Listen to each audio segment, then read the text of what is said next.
Hello guys, and welcome back to the channel. Now guys, I think it was the artist Dido. You guys remember Dido? She was the female artist that featured with Eminem in his hit track Stan. So that artist, I think it was her that sang the lyrics, "I won't go down with this ship." So it is those lyrics that are recurring in the ears of Aisha Buhari as I bring you this. Trouble in Paradise, Aisha Buhari leaves Aso Rock over cracks in presidency. So that's the headline. Trouble in Paradise, Aisha Buhari leaves Aso Rock over cracks in presidency. So let's find out what is going on in the life and times of Aisha. There are indications that wife of the president, Aisha Buhari, was not pleased with activities recently happening in Aso Rock Villa, the seat of power. Sources within the presidency said the first lady had abandoned the villa for about 2 months now. They said she left the country in protest against certain developments at the presidency. It was learned that the first lady, who left the country early August to Saudi Arabia to perform Hajj Muslim pilgrimage, had decided not to return to the country. Sources also said although Muslim participants to the recent Hajj exercise had returned home, the president's wife had not, but left for London. Mama, First Lady, is in London. It was from Saudi Arabia that she went to London, one source said. Asked when she is likely to return, the source said, "I don't know. All I know is that she is in London." Her absence becomes obvious after she did not appear alongside her husband at some recent official functions. It was also reported that she was conspicuously absent during the Eid al-Fitr celebration in Daura, Katsina State. Meanwhile, the president hosted many dignitaries, including Guinean President Alpha Conde, during the Salah celebrations.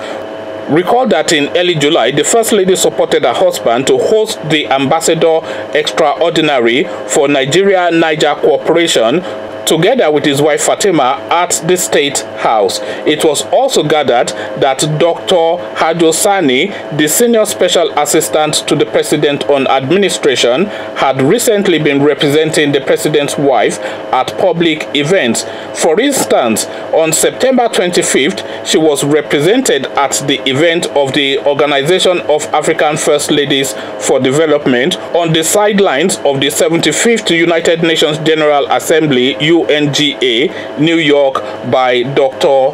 Hajo. A statement from the Director of Information to Aisha Buhari said the event was attended by First Ladies of Zimbabwe, Sierra Leone, Uganda, and Niger Republic. President Buhari was one of the world leaders that attended the 75th UNGA. Meanwhile, findings on the First Lady's Twitter handle at Aisha Buhari revealed she remained active on the social media platform. 6 days ago, she retweeted a post on the war against corruption. Earlier, Aisha had raised the alarm over the deteriorating security situation in the country. During a visit to the home state of the president, Aisha, who hails from Adamawa State, said it would be unfortunate for people who voted wholeheartedly for her husband to be allowed to be killed unnecessarily by bandits. She said people must speak out as the killings were worrisome and that if not tackled, they could end up consuming everyone. When the Katsina SSG spoke out, I sent it to all security outfits in the country. I told them it's either they go and help out or allow us all to be killed. It is a must for people to come out and speak. Anything that is not right, people should say it, no matter what, she said.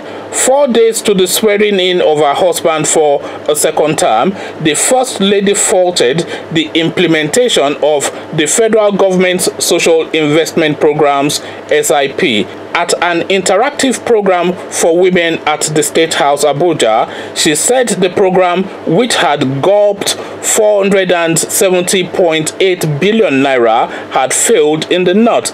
The SIPs are the Empower, Conditional Cash Transfer, National Homegrown School Feeding, and Government Enterprise and Empowerment Programs GEEP. Annually, the federal government budgets 500 billion for social investment. However, in 2016, only 79.98 billion was released.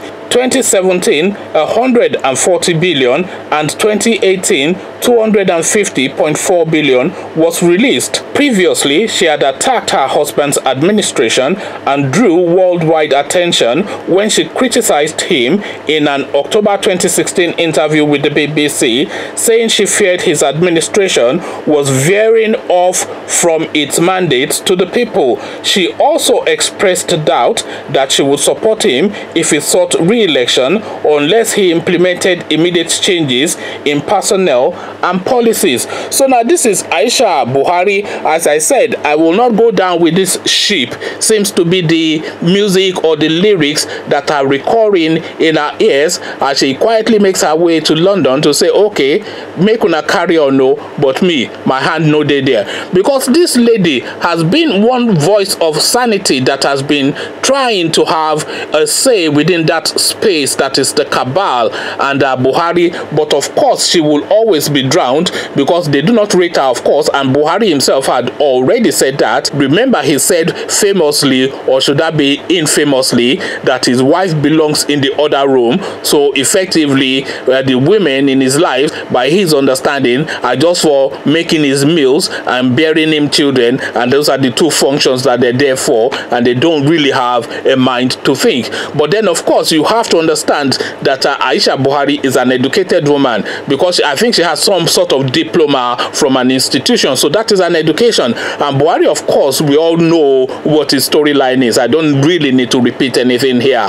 They are still in courts looking for his certificates, and we still not found it after 80 years of this guy being on this planet. So there's a different sort of mindset at play. Buhari is a narrow-minded, parochial man who only thinks in terms of religion and ethnicity, because he has no two thoughts beyond that. He has no thought beyond those two elements, religion and ethnicity. And we can see that in the composition of his government, because he surrounds himself with people of his religion and his ethnicity. Thereby, he cannot hear any other voice within the country to know what the wants and yearnings of other people out of his immediate clansmen are. He doesn't know what the wants of a Yoruba man is, or the wants of Hausa man, of Igbo man rather, or even an Hausa man to add them to that mix, because of course Buhari is Fulani. So his only interest and his sole interest are Fulanis and his religion, and he is interested in nothing beyond that.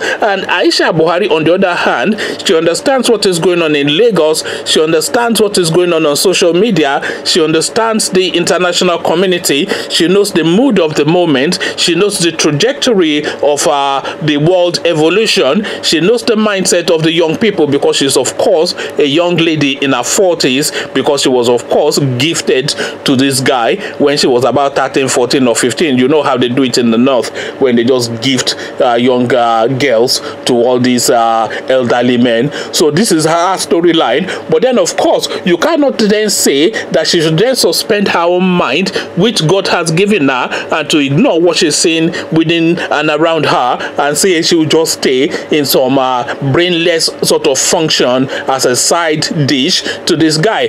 So she has had her say plentifully and severally. Remember, she said once that her husband's administration had been hijacked by people who were never elected, or who have never stood for an election in their lives. You remember she said that, and that was of course a dig at Abba Kwari. We all knew that. And remember when Buhari was in hospital in London, and they were fencing him off and ringing him off, not to the point of not even allowing Aisha to see her own husband. So these are all the goings on. Remember when she came out and said that this 5-10 billion that you are saying you are spending on the clinic in Abuja, in this 5-10 billion that you are saying you are spending on the clinic in Nassau Rock, there's not paracetamol in this clinic, or not even paracetamol is in this clinic that you are spending endless billions on every year, budgeting billions, and there's not one tablet, not one aspirin in this clinic. So she comes out in the public space always to say something that speaks to the mood of the moment.